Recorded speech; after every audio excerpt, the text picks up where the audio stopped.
Dans cette vidéo, nous allons voir un nouveau piège sur l'équivalence de suites. Donc voici le piège. Ne jamais écrire qu'une suite UN est équivalente à 0.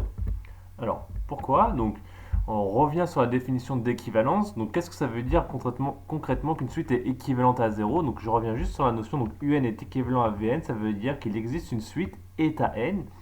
Donc, il existe état n appartenant à l'ensemble des suites, telle que la limite de état n est égale à 1, et à partir d'un certain rang, UN égale état n fois Vn. Donc ça, c'est juste la définition de suite équivalente. Donc du coup, là, on a UN est équivalente à 0. Qu'est-ce que ça veut dire concrètement? Donc je remplace Vn par 0. Donc du coup, qu'est-ce qu'on va obtenir? On va remplacer tous les Vn par 0. Donc là, du coup, on va obtenir que il existe toujours une suite, état n, de limite 1, mais telle cette fois-ci qu'à partir d'un certain rang, UN égale donc, état n fois 0, donc égale 0. Donc ça veut dire que, on dit une suite UN est équivalente à 0, en fait ça veut dire que la suite UN est nulle, est égale à 0 à partir d'un certain rang.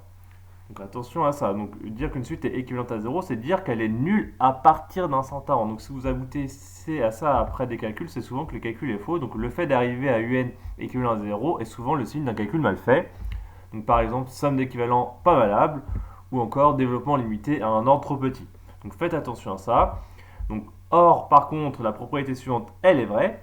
Donc si vous avez L qui est différent de 0, alors la suite UN tend vers L quand n tend vers plus l'infini, c'est équivalent à ce que UN est équivalent à L. Donc UN tend vers L quand n tend vers plus l'infini, c'est seulement si UN est équivalent à L.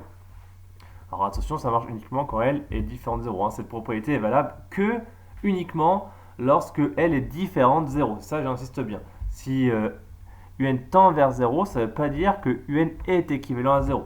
Donc on va le voir tout de suite. Donc pourquoi ça ne marche pas dans le cas où L est égal à 0? Alors en effet, donc supposons que ça marche dans le cas où L est égal à 0. Donc supposons que si UN tend vers 0, alors UN est équivalent à 0. Donc du coup, on se permettrait d'écrire que 1 sur n et 1 sur n au carré sont équivalents à 0. Alors pourquoi? Donc 1 sur n du coup tendrait vers 0, 1 sur n ça tend vers 0. Donc si 1 sur n tend vers 0, du coup 1 sur n serait équivalent à 0.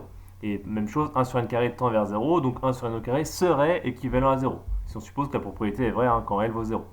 Donc du coup, ces deux suites seraient toutes les deux équivalentes à 0. Donc si elles sont toutes les deux équivalentes à une même suite constante 0, ça veut dire que ces deux suites sont équivalentes entre elles. Donc ça veut dire que 1 sur n et 1 sur n au carré seraient équivalentes.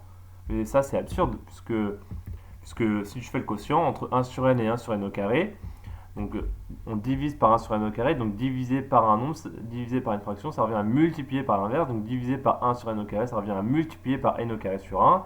Donc du coup, on multiplie ces deux fractions, on obtient n au carré sur n, ce qui donne n qui tend vers plus l'infini quand n tend vers plus l'infini. Donc le quotient de ces deux suites tend vers plus l'infini qui est différent de 1. Donc ces deux suites ne peuvent pas être équivalentes.